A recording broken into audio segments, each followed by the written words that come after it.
2, 1. What's going on, guys? Welcome back to another episode of the Brad, Ethan, and Rick cast. I believe this is, the 74th installment, something like that? We're getting up there. We are. It is. Huge shout out to over 2,000 viewers last week, guys. I can't begin to start how much happy and thanks I have to you guys. Another huge shout out to our sponsor, Purified Water, at a great value.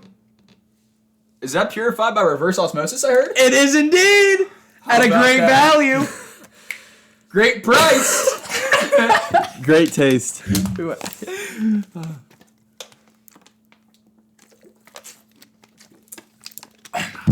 Another huge shout out to Mrs. Norman. And once again, our sponsor, Purified Water. Huge shout out to you.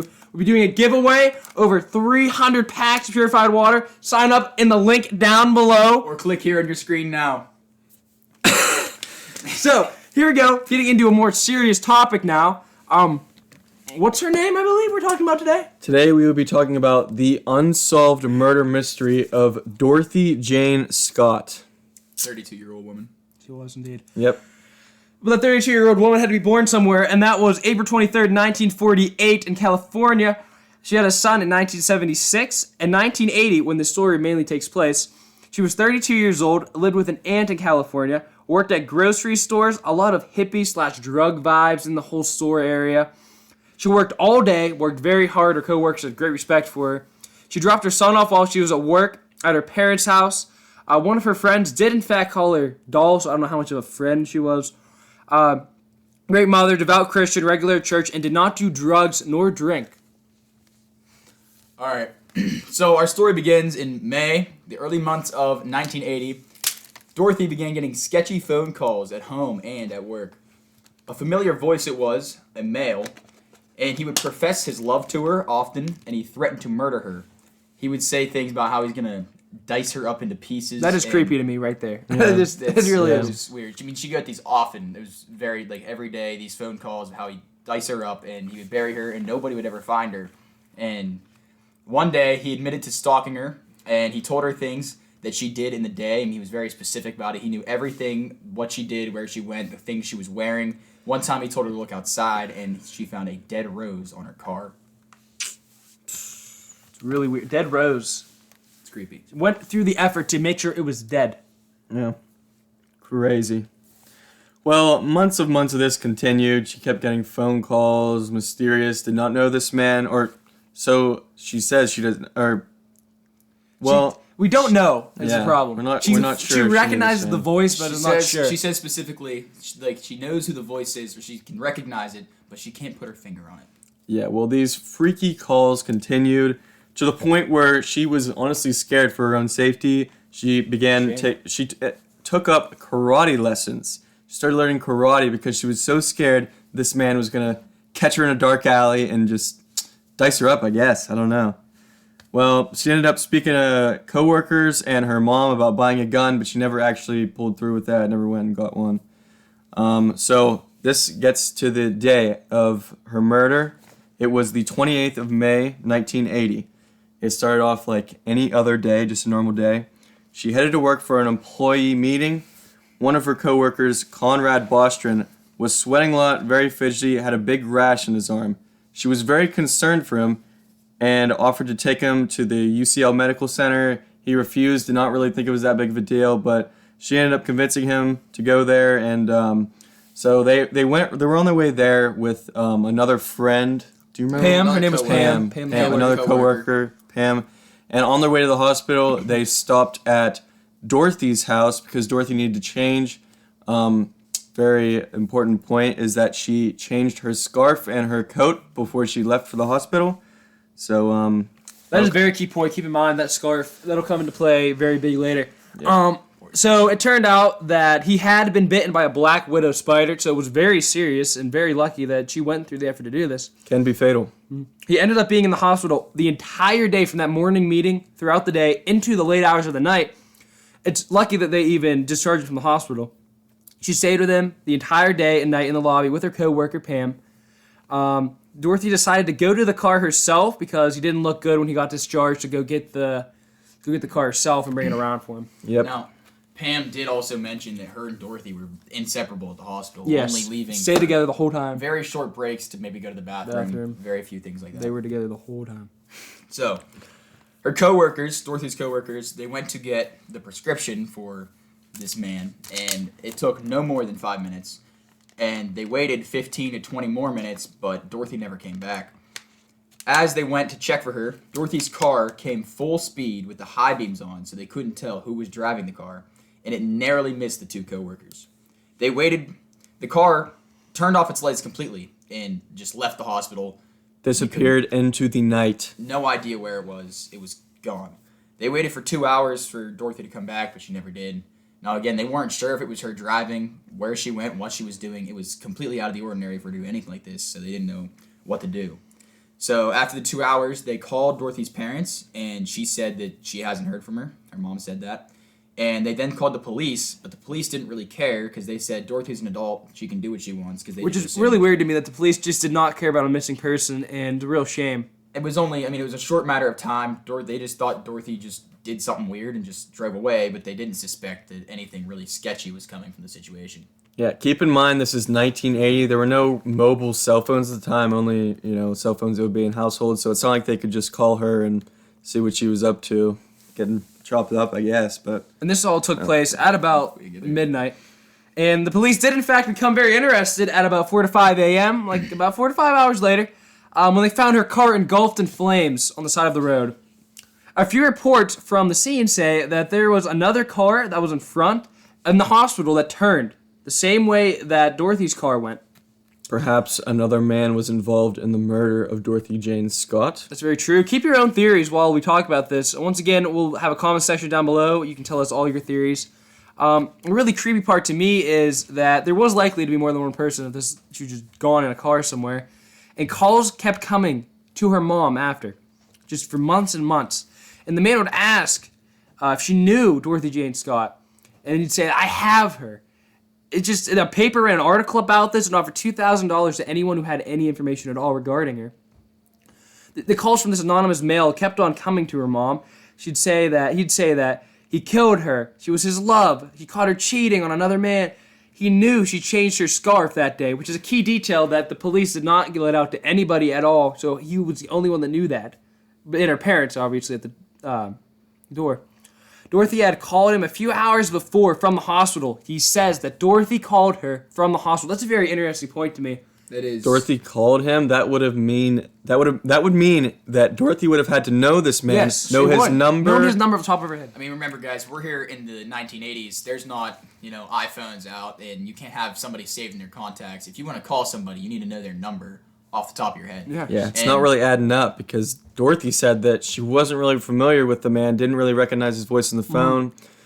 Makes me wonder if Dorothy's not being too truthful. Maybe she was having an affair with... Could be, which would be very frowned upon at this time in the 1980s, more than it is today. She was introverted also. She really didn't talk to people that much, so maybe people just didn't know the people she was with. Once again, coming back to what Brad said earlier, Pam and Dorothy at the hospital were supposedly inseparable. And only when they went to the bathroom, and Pam testifies to this later on, agreeing with that statement. And she says Dorothy wasn't dating or talking to anyone when her family and friends would ask her about this. And Pam said, in 100% claims, she had not called anyone. Yeah. It's a very interesting theory there. Make you think. So you might wonder about the father, really. Her son, Sean's father. That really makes me think about that a lot. He is, so let's hear about that a little bit.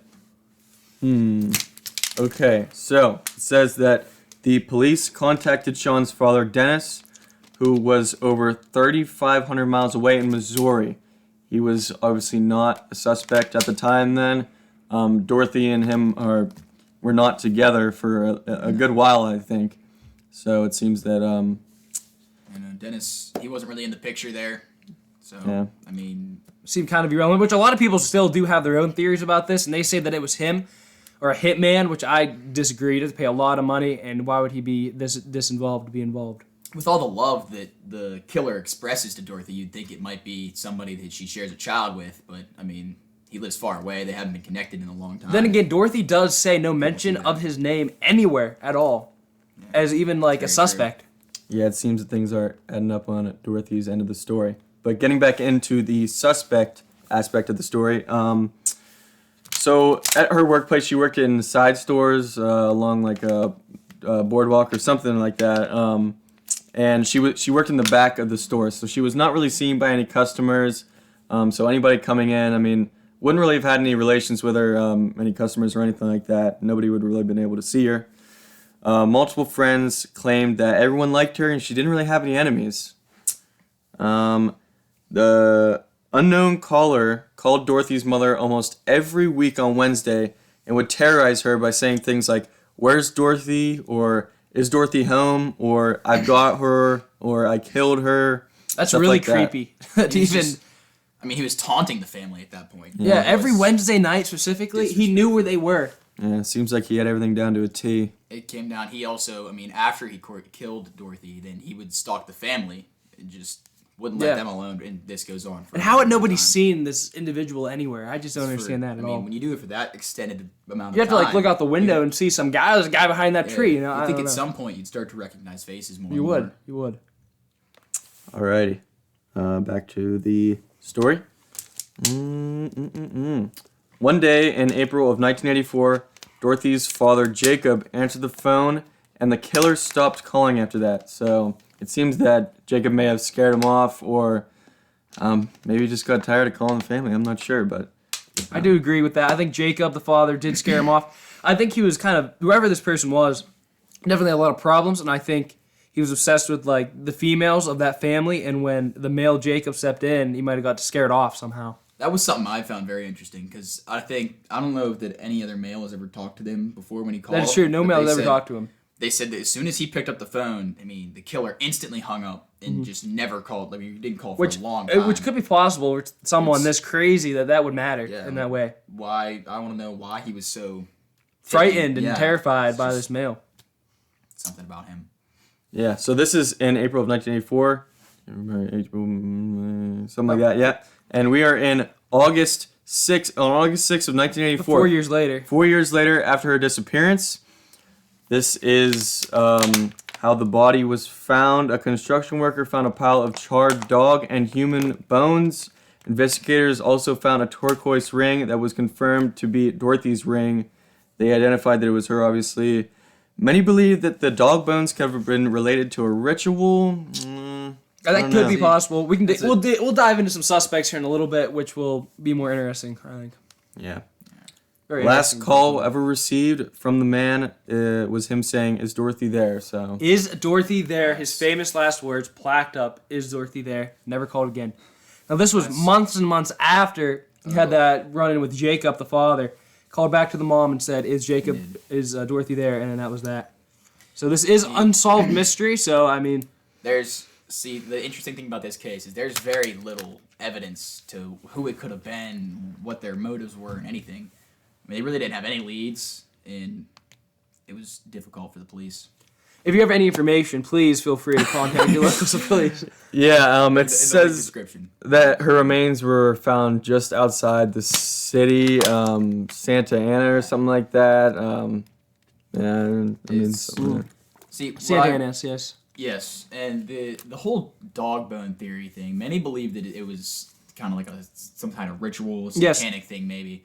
I don't see it that it could have been something like that. I personally think it was maybe something like covered up. They just see dog bones and don't think much Yeah. more of it, and they don't Yeah. want to dig deeper. And I don't know if I maybe can agree with that. They go down deeper and they find. I think that a lot of rituals could be like a female dog, and they wanted like a male and a female both for the ritual, but they didn't want to go through the hassle of finding another male. Because this dog, once again, like this person was very terrified of the male gender. Obviously, by the way he's been acting. So maybe he just wanted a male dog that was faster, male and female, and they put him down there. He was scared of Dorothy's father. Going back to what Brad said, I think it's kind of silly for them to have tried to cover up the body bones with the human remains with dog bones, because it says that a human skull was found. So obviously, that would have not have been mistaken to be a dog skull. Correct. So. And they didn't specify specifically if the remains were diced up as the threats were made. But, they were just bones, and you can't really tell for sure at that point. Once it's Another 40 thing we years have after. here in our notes is about this guy named Michael Butler character. So Suspect. he was around her towards the later end of Dorothy's life. He was an older man, about 50 to 60 in the time that their paths were crossed. He was, some people say that he had weird religious beliefs and could have been in like a cult-like kind of person. And this goes back to, he was very smart in school, 4.0 in high school, great grades in college, and then when he was 20 years old, he got drafted to the military and he had to go overseas. So there's a lot of like PTSD knowledge that he was in active combat as well. When he came back, he completely ditched his whole idea of wanting to be this like, a medical doctor or something like that. Yeah, He wanted to be something like He that. did want to be a doctor. And he became a roadie for a bunch of different bands, which is very interesting to me. weird. Somebody of that intelligence would just go and do that and change completely. He actually worked at a shop across from where Dorothy worked during the close. months that I was born. Yeah, this man actually died June 28th, 2014. So if he had any information, that's all gone now. There's a lot of theories about that, which is very interesting to me. It is. What do you guys think about that Michael Butler guy? See, Michael being close to her workplace could explain, how he knows Right a lot of things across from the her. road, It'd like I'm make talking mirror image looking across. It'd make it very easy for him to find information about her and kind of get more interested in her Mm-hmm. whenever he first comes across her, and he just chooses a liking for her and really has a strong connection with her. He feels. Yeah, another thing that we dug up about this Michael Butler guy is that, yeah, he obviously worked across the street from where Dorothy worked, but Michael's sister was kind of like a popular singer. She had her own band, and I think he kind of followed her to California, is where they ended up living. And when he followed her there, I mean, obviously they worked right across the street. So Dorothy actually had relations with Michael's sister. So they actually did know each other. I believe they might have worked in the same building, but maybe, Michael popped in a couple of times to say hi to the sister, and maybe it was a little bit more than that. His intentions were a That little could be bit very more. correct. That's a Maybe very that's theory. why Dorothy wanted to hide it all this time. Didn't want to say that this Good. guy was even a character. Maybe Yeah. she was So Dorothy scared. covered up her own crime unknowingly. Maybe she didn't want Michael's sister to get mad at her That's true. for having. She's kept a lot of things under the covers there. Another theory that I came up myself here is about maybe Dorothy came up with this all by herself. Maybe she knew that she was in some type of trouble and made up all these phone calls. Because once again, there wasn't cell phones. It's really odd that she was always by this home phone. She called him at work too, and she was always the one to pick up the phone at work. She was like, "Oh yeah, there's guys on the phone with me again." Maybe she's making it up, and like the cops couldn't find really any trails of anything like this. There was just, it's not adding up to me. I don't fully believe that she made it up, but a weird thing about the case is they did say the police didn't really track any of the phone calls that were made, which I find like totally weird. Like, why would they Unless not this guy do went that? to phone booth after all over the place trying to get this. It just seems like too much to me for how close he was in this whole time. And if he was able to know the information about what she was wearing that day and call right when she got to work, he would have had to have been within that close proximity, bringing up this Michael Butler guy, which I feel like he's almost too obvious to be the guy. I feel like he's more of a plaintive model somewhere in there. You gotta remember too. I mean, in the '80s, there wasn't like cameras that he could have planted around her home or anything like that to There was maybe not. stalk on her. Because he had to be there in the flesh near Dorothy, keeping a close eye at all times. Because he knew very specific details about what she was doing all the time. Getting into Michael's personality, stuff like that, it was said that obviously he went to war. And considering that this podcast has to be, along AP guidelines, I want to get into a bit of a sophistication point. I know it's hard to get. It is Miss hard to Norman get. does not like handing it out to her students. for But some odd once again, reason. she is a sponsor of the video along with purified water. Well, anyways, as I would know, as a person who has read the story, the things they carried, I do know that war is is- change. War changes great- people. War changes people. It does. It does And, change people. heavily. Very key point.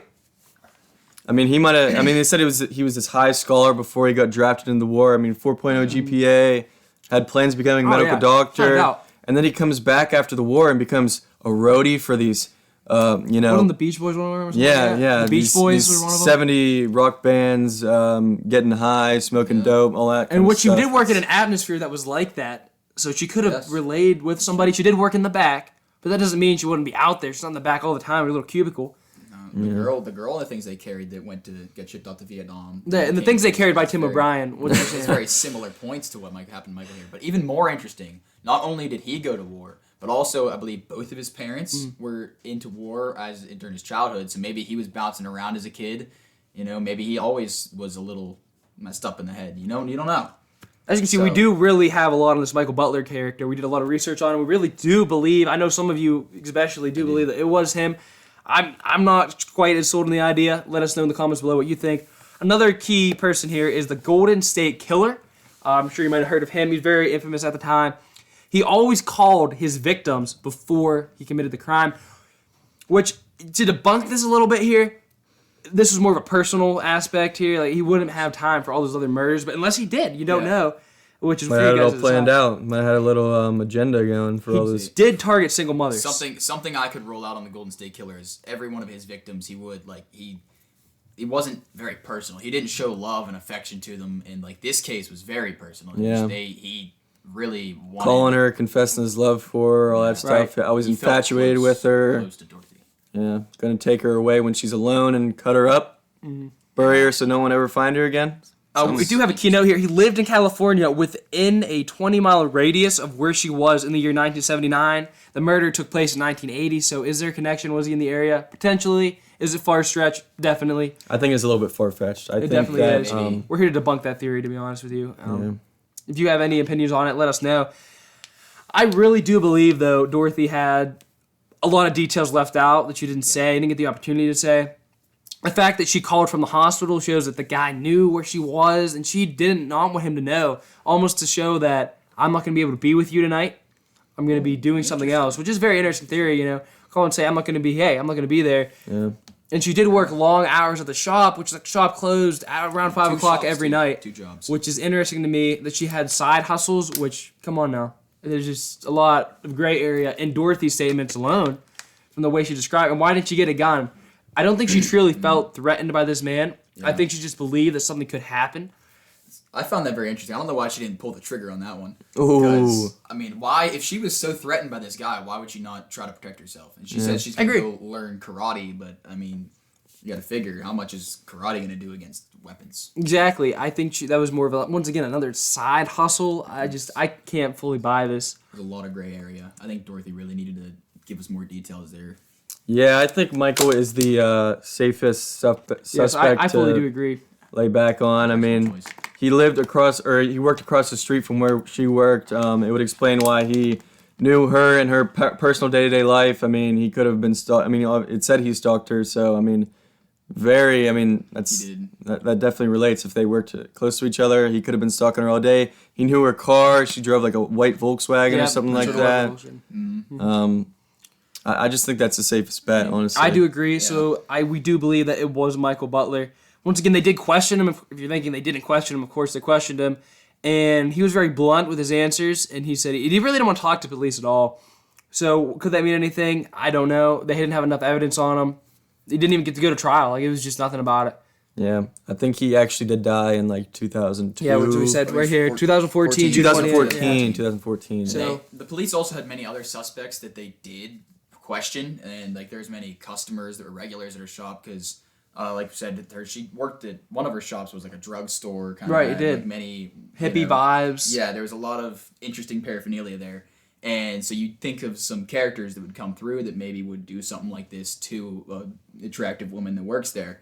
But she didn't often work, in the front of the store. She was usually in the back, and they never really got anywhere with that, so they didn't really go far. Yeah, I agree. Really seems like the FBI tried for a long time. I think the case might have gotten reopened or something like that. It did reopen for a little bit. Yeah, I mean, it just slowly died out. It's closed now. It's a closed case. Yeah, I think the mother died the father died in 2002. The father of Dorothy, and I think the mother died shortly after. So yeah, she did. Yeah. Everyone's gone really now. It's just kind of a mystery. Is the killer could be out there? Yes, definitely. Is somebody knows what happened to Dorothy that night? That is definitely true as well. Yeah, it seems the case just got swept under the rug, just like many other murder mysteries. Both parents eventually ended up they died never having any closure on what happened to their daughter. Any closing thoughts? Very sad, very sad. Any closing thoughts from anyone? I think that's about it. I mean, just other than Michael's the killer. Yeah. I believe it was Michael Butler. I do believe that, and evidence isn't heavy, but it's what we have. Case closed. I mean, that's another debunk. Episode 74. I think we debunked this one, and great work, everybody. Huge shout out once again to Purified Water and Mrs. Norman. Best in the market. Truly Scan our is. QR code. Put you right there. If you scan our code once again here, you'll get 25 cents off your next purchase, I believe, something like that. So definitely worth it. Goes down. Kept us very moist this whole time, able to talk. Real great. You can really hear it. Huge shout out to everybody. And I believe we have fan mail, which we didn't get to today. We will be getting to next week. Tune back in episode 75. Opening fan mail. Anniversary. Oh, it'll be a great episode. P.O. Box down in the description below. Shout out. Please send us things. Send us anything you want, even anything that has to do with the murder mystery. Let us know if you have any information. Yeah, and in the comments below, let us know about some other murder mysteries you would like us to debunk. For next week.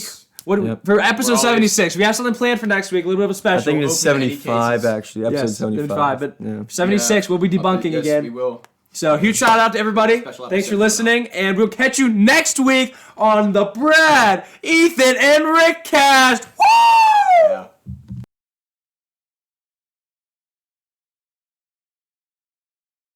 Two, one. Welcome back, guys. You said you guys. 3, 2, 1. What's going on, guys? Welcome back to another episode of Rick. Okay. You can put the crummy down until we kick it off. You're right. You can sit it. Just put it. Don't close it though. Yeah, just put it where it was. Right there. All right. Get ready. Stay hydrated with that water. Okay. I'm about to laugh. I know. I can't.